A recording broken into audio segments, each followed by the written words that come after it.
नमस्कार दोस्तों, स्वागत है आप सभी लोगों का एक बार फिर से।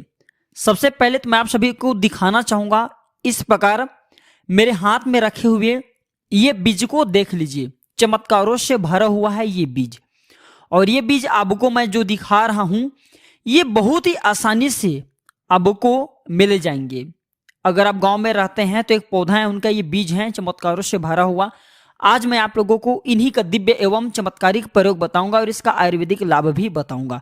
तो वीडियो को ध्यान से देखना, आज जरा से भी वीडियो को मिस मत करना, क्योंकि आज के जो जानकारी है बहुत ही सुंदर है। आज के जो वीडियो का विषय है बहुत ही सुंदर है। अगर आप जो है आज की वीडियो मिस कर देते हैं, कम से कम अपना 5 से 7 मिनट का बहुमूल्य समय नहीं देते, तो इसमें आपको ही नुकसान होगा। क्योंकि दर्शकों, कोई भी जो जानकारी होती व्यर्थ नहीं जाती, अभी नहीं तो वह जानकारी आगे बाद में चल करके काम आता है।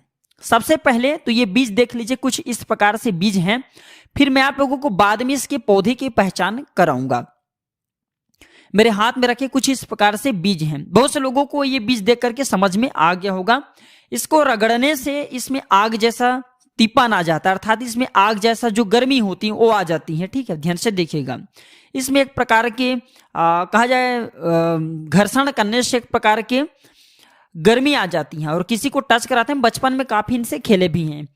तो ये जो चमत्कारों से क्यों भरे हैं, इसके अंदर में कौन कौन सी चमत्कारिक गुण पाई जाती, कौन से आयुर्वेदिक प्रयोग पाए जाते हैं, धार्मिक इसका लाभ क्या है, इसे क्या प्रयोग में लाए जाते हैं, सारी जानकारी इस वीडियो में मैं आप लोगों को, सारे दर्शकों को विस्तार से बताऊंगा। सर्वप्रथम तो हमें गर्व होना चाहिए कि भारत भूमि में आज भी हमारे घरों के आसपास में इस प्रकार के पेड़ पौधे पाए जाते हैं जो कि हमारे लिए काफी कीमती हैं। ये चमत्कारों से भरे हुए हैं, लेकिन जानकारी के अभाव में या यूं कहूं तो कोई लोग सही तरीके से हमें दिशा निर्देश नहीं देते, तो ये पेड़ पौधे केवल हमारे लिए घास फूस ही रह जाते हैं, साधारण पौधे ही रह जाते हैं। और अधिकतर देखा जाए तो मैं जो ये बीज दिखा रहा हूं, ये इसके जो फल होता है, इसके जो एक प्रकार के फल होता है, ये उसी के अंदर में इसका बीज पाए जाते हैं। इसके अंदर में काफी कांटा पाए जाते हैं, इसके फल के अंदर में काफी कांटा पाए जाते हैं। इसके जो पौधे हैं उसके अंदर में भी काफी कांटा होते हैं, कटेला पौधे हैं। और सभी दर्शकों को बताना चाहूंगा, जिस पौधे में जितना ज्यादा कांटा होती हैं, जिस पौधे में जितना ज्यादा कटेला होती है, वो बहुत ही ज्यादा आयुर्वेदिक एवं चमत्कारिक गुण से भरे होते हैं। क्योंकि आप सभी दर्शकों को जरूर पता होगा, जो गुलाब की फूल है कितना खूबसूरत होते हैं, कितने अच्छे होते हैं, और इसे प्राप्त करने के लिए कितना कठिन का हमें जो है सामना करना पड़ता है, क्योंकि उनके आसपास में बहुत सारे कांटा होते हैं। इसी प्रकार ये जो चमत्कारिक पेड़ पौधे होते हैं, इसके अंदर में बहुत ही चमत्कारिक लाभ होते हैं, इसके अंदर में बहुत ही दिव्य गुण होते हैं। इसलिए इसके सुरक्षा करने के लिए आसपास में बहुत सारे कांटा होते हैं, ताकि कोई भी व्यक्ति या फिर कोई भी जो जंगली जानवर है या फिर जो पशु है, उसे साधारण समझ करके ना खाएं या फिर इसे नुकसान करने से बचे। तो इसका कौन कौन सा प्रयोग, इसके नाम जान लीजिए। तो सर्वप्रथम इसका नाम है करंज। ध्यान से देखिए, इसे करंज के नाम से जानते हैं। बिहार में इसे करंजवा के नाम से जाना जाता है। कई जगह इसे लता करंज के भी नाम से जानते हैं। इसे तेलुगु में कागू के नाम से जानते हैं। इसका हिंदी नाम पापर भी है। इसे ओरिया में कोनिया के नाम से जानते हैं। इसे ओरिया में कोनिया के नाम से जानते हैं। और ये बीज देख करके पहचान लीजिए, शायद आपको समझ में आ जाएंगे कि इसे आपके यहाँ किस नाम से जाना जाता है। शायद इसका अंग्रेजी नाम हमें पता था, इसका अंग्रेजी नाम है इंडियन बीज। ठीक है, इसका अंग्रेजी नाम है इंडियन बीज। इसे कई जगह पोंगम ऑयल ट्री के नाम से जानते हैं। ठीक है, पोंगम ऑयल ट्री के नाम से जानते हैं। अब आइए हम सर्वप्रथम तो इसका आयुर्वेदिक लाभ बताएंगे, फिर इसका हम दिव्य एवं चमत्कारिक प्रयोग बताएंगे और इसका धार्मिक लाभ भी बताएंगे। आयुर्वेदिक 4 से 5 इसके लाभ बताऊंगा, जो कि आपको आगे चल करके काम आते हैं। क्योंकि आयुर्वेदिक पेड़ पौधे के लाभ सीख जाएंगे तो आप कभी फिर बीमार नहीं पड़ेंगे। इन पेड़ पौधे से बहुत सारी बीमारियों के स्वतः आप उपचार करा सकते हैं। आप इस प्रकार की जानकारी को सीख करके वैद्य का भी काम कर सकते हैं, लोगों को भला कर सकते हैं, पुण्य प्राप्त कर सकते हैं और आप अपने रोजी रोटी भी निकाल सकते हैं। प्राचीन ज्ञान चैनल का मकसद है जनहित एवं जन कल्याण करना, इसलिए आप सभी दर्शकों को इस प्रकार ज्ञान भरी जानकारी बताता हूं, ताकि आप सभी दर्शकों का कल्याण हो।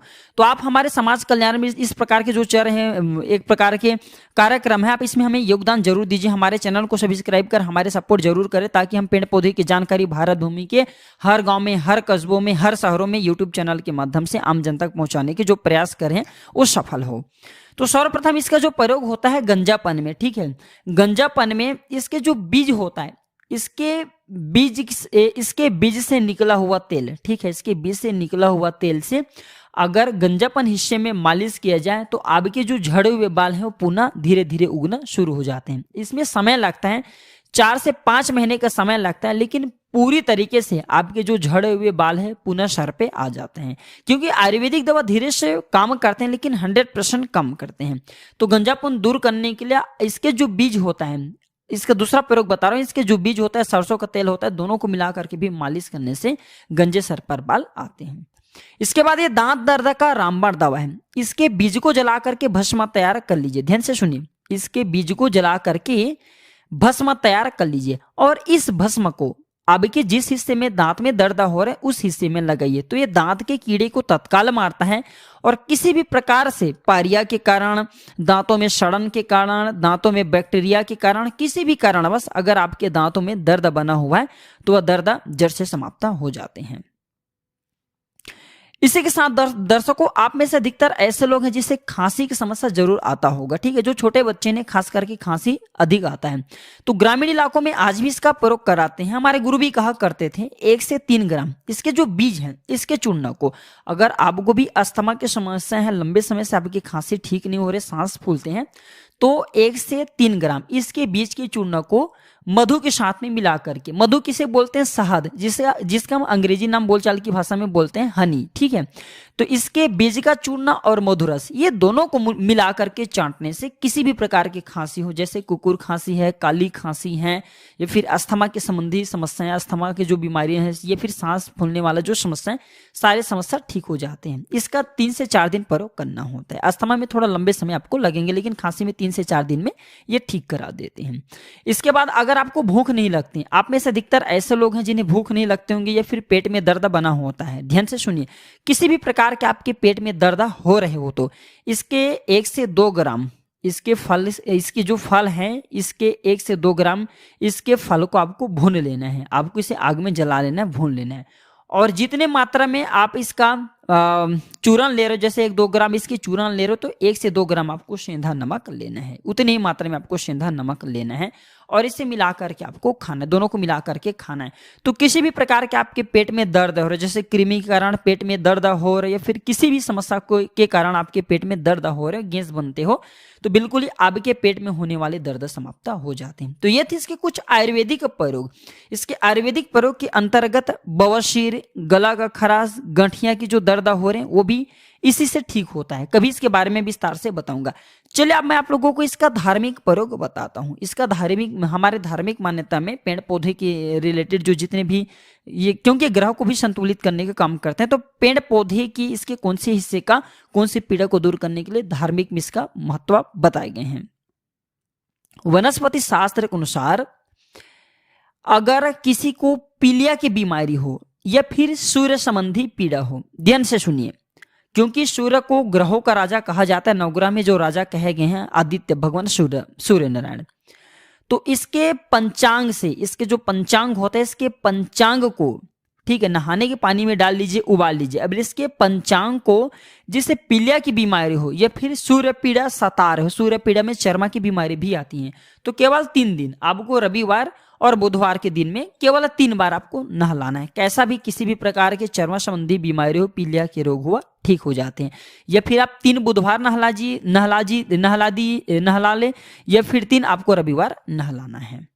इसके बाद स्थिर ग्रह को जागृत करने के लिए, जैसे कि आपके जो कुंडली में ग्रह स्थिर हो गई हैं, आपके भाग्य साथ नहीं दे रहा, आपके भाग्य चमक नहीं रहे, आपके जो दिन, जो रोटी रोजी के एक प्रकार के साधन होते हैं बिल्कुल स्थिर चल रहे हैं, तो आपको करना क्या है, स्थिर ग्रह को मजबूत करने के लिए आपको ये जो देख सकते हैं बीज, इसका बीज का प्रयोग कराना है। ठीक है, इसे किस प्रकार से बीज का प्रयोग कराना है, आपको अंगूठी की भांति या फिर गले में लॉकेट के भांति आपको इसे पहनना है। बिल्कुल आप लॉकेट के भांति चांदी में मड़वा करके धारण कर सकते हैं, बहुत आसानी से ये बन जाते हैं।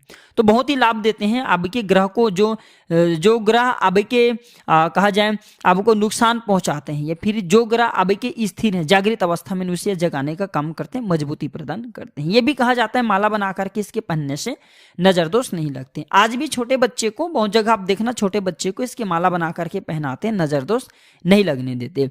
इसके माला सिद्धियों के लिए भी लोग बनते हैं, जैसे कि जो साधु संत महात्मा लोग हैं, हमने अधिकतर इसके माला पहने हुए तांत्रिक लोगों को ही देखे हैं।